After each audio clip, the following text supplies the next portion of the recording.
BCom part third banking and financial management subject paper 2 banking and financial system का एक महत्वपूर्ण topic मुद्रा प्रसार एवं विकासशील देश इन्फ्लेशन एंड डेवलपिंग कंट्रीज पर चर्चा करेंगे। अल्प विकसित देशों में विकास की विशेष समस्या रहती है। इन देशों में बहुत से साधन बेकार पड़े रहते हैं। विकास के द्वारा ही इनकी आर्थिक समस्याओं को सुलझाया जा सकता है, परंतु इन देशों में वित्तीय साधनों का अभाव रहता है।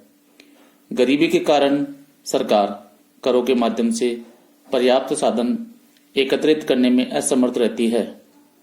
आधुनिक अर्थशास्त्रियों की यह मान्यता है कि ऐसे देश अपना विकास हीनार्थ प्रबंधन की नीति, जिसमें बजट के घाटों को मुद्रा प्रसार करके पूरा किया जा सकता है, अपनाकर अपने साधनों का विकास करने में समर्थ हो सकते हैं। वास्तव में द्वितीय विश्व युद्ध के बाद अनेक देशों में इस नीति का अनुसरण किया जा रहा है। स्वयं हमारे देश में नियोजित अर्थव्यवस्था में घाटे के बजट की पूर्ति मुद्रा प्रसार के माध्यम से की जा रही है। ऐसे देशों में मुद्रा प्रसार की नीति को अपनाकर प्राकृतिक साधनों का विकास किया जाना संभव रहता है, क्योंकि यदि इस प्रकार से नियंत्रित ढंग से मुद्रा प्रसार करके साधनों का विकास किया जाता है तो कुछ समय पश्चात देश में उत्पादन बढ़ने लगता है, अर्थात वास्तविक आय बढ़ जाती है और मुद्रा प्रसार का दबाव अर्थव्यवस्था पर से समाप्त हो जाता है। प्रोफेसर लेविस के अनुसार आर्थिक विकास के लिए किए जाने वाली मुद्रास्फीति स्वयं ठीक होने वाली होती है, जिससे इन देशों को किसी प्रकार का भय नहीं होना चाहिए। यह विचार अधिक उचित प्रतीत होता है।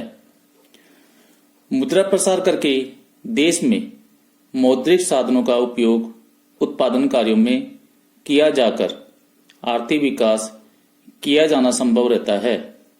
इससे आर्थिक विकास में तेजी आती है, लोगों की आय बढ़ती है, इससे बचतों का संग्रह किया जाना भी संभव रहता है, जिसका उपयोग भविष्य के आर्थिक विकास के लिए किया जाना संभव होता है।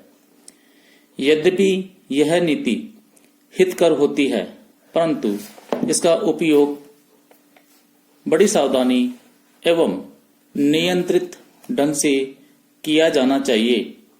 मुद्रा प्रसार अत्यधिक नहीं किया जाना चाहिए एवं उसका उपयोग केवल उत्पादन कार्यों तक ही सीमित रहना चाहिए। इस प्रकार की सतर्कता यदि सरकार नहीं अपनाती है तो देश की अर्थव्यवस्था पर मुद्रा प्रसार का दबाव निरंतर बढ़ता रहेगा और आर्थिक विकास की गति में बाधा आ सकती है। अतः हम यह कह सकते हैं कि आर्थिक विकास के लिए ऐसी नीति अपनाई जा सकती है, परंतु उसमें अधिक सावधानी की आवश्यकता रहती है। जिन बातों पर सरकार को इस नीति के अपनाने पर ध्यान देना आवश्यक है, उनका उल्लेख निम्न प्रकार किया जा सकता है। पहला है, मुद्रा प्रसार नियमित ढंग से धीरे धीरे किया जाना चाहिए। दूसरा है, प्रचलित मुद्रा का उपयोग केवल उत्पादक कार्यों के लिए ही किया जाना चाहिए। अनुत्पादक कार्यों के लिए इस प्रकार से प्रचलित मुद्रा का उपयोग बहुत ही सीमित होना चाहिए। तीसरा बिंदु है, आर्थिक विकास के लिए जो मुद्रा प्रसार किया जाए वह ऐसी योजनाओं पर खर्च किया जाना चाहिए जिनसे शीघ्र ही उत्पादन बढ़ सके।